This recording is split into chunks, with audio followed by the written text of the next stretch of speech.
बड़े बड़े दिग्गज मंत्री रहा, मिनिस्टर रहा, कैबिनेट में रहा, बिहार में रहा, वहाँ करके आज जनता के पास वोट मांग रहा है। इसका कारण डेमोक्रेसी, इसका कारण लोकतंत्र। मंत्री अगर गांव-गांव में घूम करके वोट मांग रहे हैं तो लोग मंत्री से सवाल पूछ रहे हैं कि आप जिसको वोट मांग रहे हो, क्या वो मेरे जाति जनगणना के आधार पर खड़ा होगा?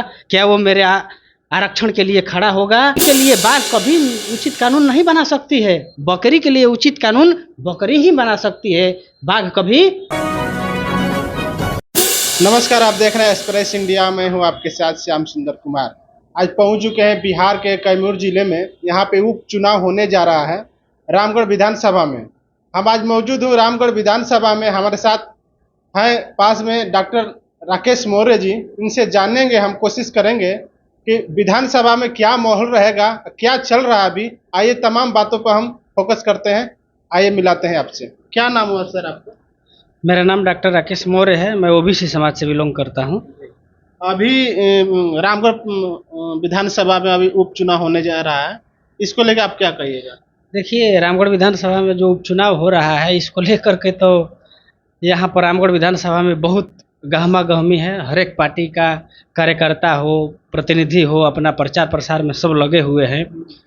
लेकिन इस उपचुनाव में इस बार जीत मेरे हिसाब से, चाहे रामगढ़ विधानसभा के जनता के मत के हिसाब से, पिंटू यादव जो बीएसपी से कैंडिडेट हैं उन्हीं का होगा।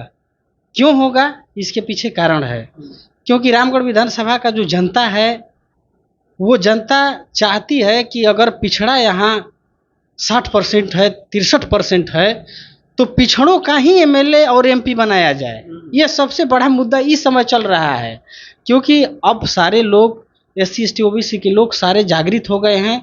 वो समझ रहे हैं कि जैसे संविधान संख्या के अनुपात में हिस्सेदारी का बात करता है, तो जब हमारा संख्या ज़्यादा है तो हमारा एमपी एमएलए ना होना चाहिए। इस हिसाब से ये उपचुनाव हो रहा है। ये बहुत महत्वपूर्ण और जागृति बेस्ड उपचुनाव हो रहा है, ये बात है। तो यहाँ पर जो लड़ाई है, वो लड़ाई अब मंडल वर्सेस कमंडल की चल रही है। पिछड़ों के अंदर ये जागृति है कि अगर संख्या 63% है तो मेरा प्रतिनिधि जीत करके विधानमंडल में जाए। तो यही बात है और अच्छा हो रहा है, बढ़िया चल रहा है। अच्छा, ये देखने को मिल रहा है पूरा बिहार लेवल के जितनी मंत्री हैं सब उपचुनाव में पूरा जोर बल से लगा के रामगढ़ विधानसभा में अपनी बहुमत दिखाने काम करे। पूरा गांव-गांव में मंत्री घूम रहे। क्या मामला है? ये समझ में नहीं आ रहा है। ये देखिए, लोकतंत्र का जो चक्की होता है बहुत महीन पीसता है। आइए, आज धरातल पर डेमोक्रेसी लागू हुए, लोकतंत्र लागू हुए लगभग 75-76 वर्ष हो गया। लेकिन 76 वर्ष के बाद बड़े बड़े दिग्गज मंत्री रहा, मिनिस्टर रहा, कैबिनेट में रहा, बिहार में रहा, वहाँ करके आज जनता के पास वोट मांग रहा है। इसका कारण डेमोक्रेसी, इसका कारण लोकतंत्र है। लोकतंत्र की यह खूबसूरती है कि डेमोक्रेसी का यह एस्पेक्ट है कि प्लेन में उड़ने वाला भी जनता के पास आकर के और हाथ जोड़ के वोट मांगता है। आपने कहा बड़े बड़े दिग्गज बिहार के में मंत्री रहे, वो आकर के जनता का हाथ जोड़ जोड़ के वोट मांग रहा है। ये लोकतंत्र की खूबसूरती है। यही है लोगों का, लोगों के लिए, लोगों के द्वारा, लोगों के लिए बनाया गया तंत्र।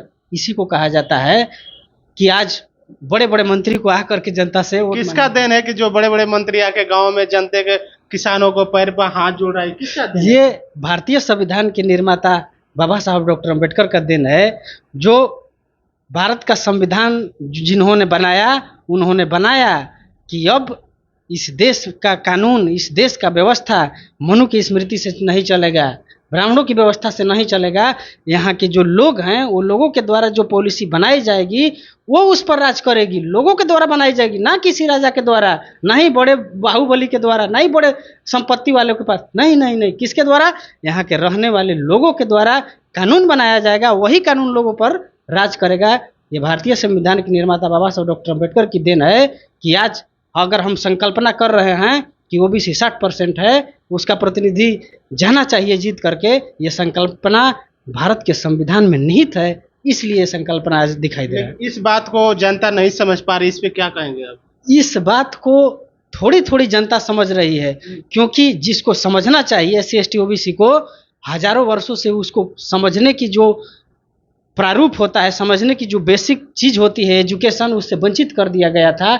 और भारत के संविधान ने राइट टू एजुकेशन के हिसाब से सबको पढ़ने का जब अधिकार दिया, तो आज लोगों को समझ में आ रही है। वही समझ हमको बता रही है कि अगर मेरा 60% आबादी है तो मेरा ही प्रतिनिधि जीत करके जाएगा, जिसका 3% है 5% है उसका प्रतिनिधि जीत के नहीं जाएगा। अगर ये चीज़ हम जानते हैं तो कहाँ से जानते हैं?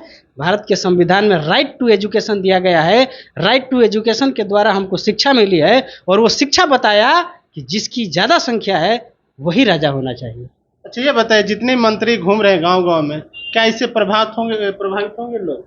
मंत्री अगर गांव-गांव में घूम करके वोट मांग रहे हैं तो लोग मंत्री से सवाल पूछ रहे हैं कि आप जिसको वोट मांग रहे हो, क्या वो मेरे जाति जनगणना के आधार पर खड़ा होगा? क्या वो मेरे आरक्षण के लिए खड़ा होगा? लगभग 1930 के बाद ओबीसी का कास्ट सेंसस नहीं हो रहा है पूरे देश में, और मैं उस मंत्री उस संतरी से जो आकर के हमसे वोट मांग रहा है, मेरा उससे सवाल है कि आप कह रहे हो कि वोट दो, वोट हम देंगे, लेकिन हमारे हक अधिकार का जो लड़ाई है, क्या उसको लड़ने के लिए तुम तैयार रहोगे? पिछड़ा का जाति आधारित गिनती का मुद्दा पिछड़ा ही उठा सकता है। बकरी के लिए बाघ कभी उचित कानून नहीं बना सकती है। बकरी के लिए उचित कानून बकरी ही बना सकती है, बाघ कभी नहीं बना सकता। ये बात आज एजुकेशन से, शिक्षा से, फुले साहू अम्बेडकर पेरियार के आंदोलन से लोगों को समझ में आ रही है। क्या लग रहा है कि उपचुनाव को लेकर किसका बढ़ोतरी चल रहा है रामगढ़ विधानसभा में? रामगढ़ विधानसभा में उपचुनाव को लेकर के सबसे ज़्यादा संख्या 63% ओबीसी का है, और ओबीसी का प्रतिनिधि और बैकवर्ड क्लास का जो पार्टी है बहुजन समाज पार्टी, और ओबीसी का ही प्रतिनिधि ओबीसी से आते हैं पिंटू यादव, उनको टिकट मिला है। पार्टी भी मेरा, कैंडिडेट भी मेरा, जिताएंगे हम। लोग बता रहा है कि अगले चुनाव में उसके चाचा जी अम्बिका यादव वो ऐसा ही काम किए थे, ऐसा ही हवा उनका भी था, लेकिन लास्ट में पलटी खा गए। आप किस नज़र से किसको देखते हैं? पलटी न्याय से नहीं खाए थे, पलटी सत्य से नहीं खाए थे, पलटी जबरदस्ती और चोरी से कराया गया था। ये पलटी नहीं, ये तो धोखा है। पलटी का मतलब क्या होता है कि लोगों ने कम ही वोट दिया हो, इसको पलटी कहा जाएगा। लोगों ने जितने भर वोट दिया था और वो जीत भी गए थे, लेकिन किसी ने जबरदस्ती उनको हरा दिया, ये पलटी नहीं होता है। ये सत्य के साथ, ये रूल ऑफ लॉ के साथ समझौता है। ये वायलेशन है रूल ऑफ लॉ का, लेकिन यहाँ का जनता ने उनको भी जिताया था, अब की बार इनको भी जिता रहा है। अब की बार भी जिताएगा, फिर वैसा ही इनके भी साथ हो सकता है, तो इस पर क्या आप लोग राय है? इंसान को जब ठोकर लगता है तो इंसान संभल जाता है। एक बार रामगढ़ विधानसभा की जनता को ठोकर लगी है, इस बार वो संभल गया है। ये प्रकृति का नियम है कि जब इंसान को ठोकर लगती है तो वो संभल जाता है। तो इस बार पिछड़ा संभल गया है, इस बार वैसा नहीं होने जा रहा है। रामगढ़ विधानसभा में एक और नई पार्टी आई है, जन स्वराज, उसको कैसे आप देख सकते हैं? जन स्वराज बिहार के लोगों को ठगने के लिए आई है। जन स्वराज प्रशांत किशोर जो चला रहे हैं, वो प्रशांत किशोर पांडे, मैं अभी कहा कि चूहे के लिए बिल्ली कभी अच्छा कानून नहीं बना सकती है, वही बात प्रशांत किशोर पर लागू होता है कि प्रशांत किशोर पांडे क्या यहाँ के एससी के लिए बेहतर बिहार बना रहे हैं? क्या यहाँ के एसटी के लिए बेहतर बिहार बना रहे हैं? क्या यहाँ के ओबीसी के लिए बेहतर बिहार बनाने आए हैं? नहीं, ये गलत है। लोगों को ठगने के लिए वो आए हैं, और ये बात हम ही नहीं, रामगढ़ विधानसभा और पूरे बिहार के लोग इस बात को जानते और समझते हैं। वो जमाना चला गया जब गाय को गाय और भैंस को भैंस कहा जाता है, वो जमाना खत्म हो गया। प्रशांत किशोर कह रहे हैं कि हम जितना गरीब गुरबा है उनके लिए हम रोजी रोजगार और शिक्षा पर ज़्यादा बल देंगे, इस पर क्या कहेंगे? मेरा ऐसा मानना है कि प्रशांत किशोर गरीबों को और गरीब करेंगे और अमीरों को और अमीर करने वाले पॉलिसी है।